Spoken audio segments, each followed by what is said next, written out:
बिस्मिल्लाहिर्रहमानिर्रहीम। अस्सलाम वालेकुम। उसने पंजाब के दूर दराज देहात में जब आंख खोली तो हर तरफ गुर्बत के साए फैले हुए थे। उस पे सितम ये हुआ कि बचपन ही में वालिद का इंतकाल हो गया। यूं यतीमी और अफलास का दाग लिए ये बच्चा थोड़ा बड़ा हुआ तो उससे मालूम हुआ कि एक तरफ तो गांव में तालीम का कोई रिवाज नहीं और दूसरी तरफ चौधरियों की चौधराहट ने पंजे गाड़ रखे हैं, जिनका ख्याल था कि उनके अलावा बाकी सब लोग कमी कमीन हैं। इन हालात में बज़ाहिर तो इस बात का कोई इम्कान न था कि वो तालीम हासिल कर पाता, लेकिन मुकद्दर अच्छे थे और उसकी माँ की अनथक मेहनत भी थी कि किसी न किसी तरह खींच तान कर उसने मैट्रिक के बाद मैकेनिकल में डिप्लोमा कर ही लिया। बस उसके साथ ही उसकी जिंदगी का नया दौर शुरू हो गया। उसने गांव छोड़ दिया और शहर आकर एक फैक्ट्री में मुलाजमत करने लगा। चार पैसे मिलने लगे तो कुछ होश आया और उसने इधर उधर कोशिशें शुरू कर दी कि किसी बेहतर कंपनी में जॉब मिल जाए। यहाँ भी मुकद्दर ने यावरी की और उसे एक गैर मुल्की कंपनी के मैकेनिकल डिपार्टमेंट में मुलाजमत मिल गई। बाज़मीर आदमी था, इसीलिए शहर आकर भी वो ये न भूल सका कि उसकी माँ ने कितना जेवर बेचा था।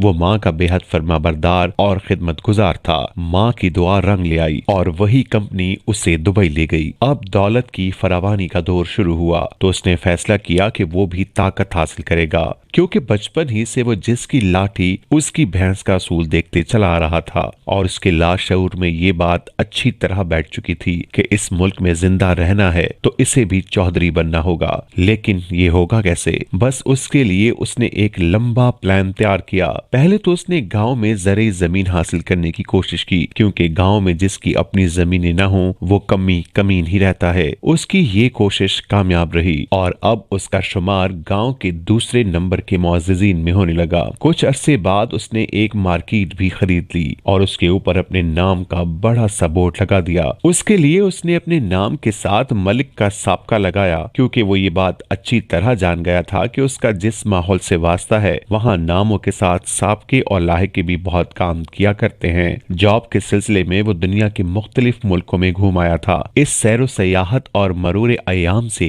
उसने ये भी सीख लिया था कि तरक्की पजीर और जाहिल माशरों में ताकत हासिल करने का एक बहुत बड़ा जरिया सियासत भी है। चनाचे उसने सियासत में आने का फैसला भी कर लिया और उसके लिए हिकमत अमली भी तय कर ली। उसने अपने इलाके के सकना बंद सियासतदानों के डेरों पर आना जाना शुरू किया, उनसे दुआ सलाम बढ़ाई। वो अपनी जेब से पैसे खर्च करके MNA और MPS के छोटे मोटे काम करने लगा और इस तरह उसका नाम इन हलकों में जाना पहचाना हो गया। फिर उसने सोचा कि ताकत का एक जरिया अरबाब सहाफत को भी खरीदना है। चनाचे उसने उन पर भी खर्च करना शुरू कर दिया। आवाम के दिलों में जगह बनाने के लिए उसने रफाही कामों की तरफ तवज्जो की और अपने इलाके में वाटर ट्रीटमेंट का एक बड़ा प्लांट लगवाया और उसे आवाम के लिए वक्फ कर दिया। लेकिन इस बात का उसने खास एहतमाम किया कि इसका इफ्तिताह इलाके का MNA करे और उसकी तस्वीरें भी अखबारात में छप जाएं। अब वो इलाके में मलिक साहब के नाम से मारूफ हो गया। जब भी वो गैर मुल्क से छुट्टी पर आता तो लोग उसके इस्तकबाल के लिए गाँव के बाहर मौजूद होते। साबिका इलेक्शन में भी वो काफी मुतहरिक था, लेकिन 2018 के इलेक्शन में तो इसने सियासी लोगों पर अच्छा खासा खर्च किया और हाल ही में मेरी जब उससे मुलाकात हुई तो वो बहुत खुश था। उसने बताया कि अब इस गांव के चौधरी भी उसे खड़े होकर मिलते हैं और अवामी बैठकों में तो पहले ही उसका नाम गूंजना शुरू हो गया है। मैंने उससे पूछा कि तुम कब MNA का इलेक्शन लड़ रहे हो, तो उसने कहा अभी नहीं, अभी मजीद ग्राउंड वर्क की जरूरत है। उसका ख्याल है कि 2023 का नहीं तो 2028 का इलेक्शन वो जीत ही लेगा।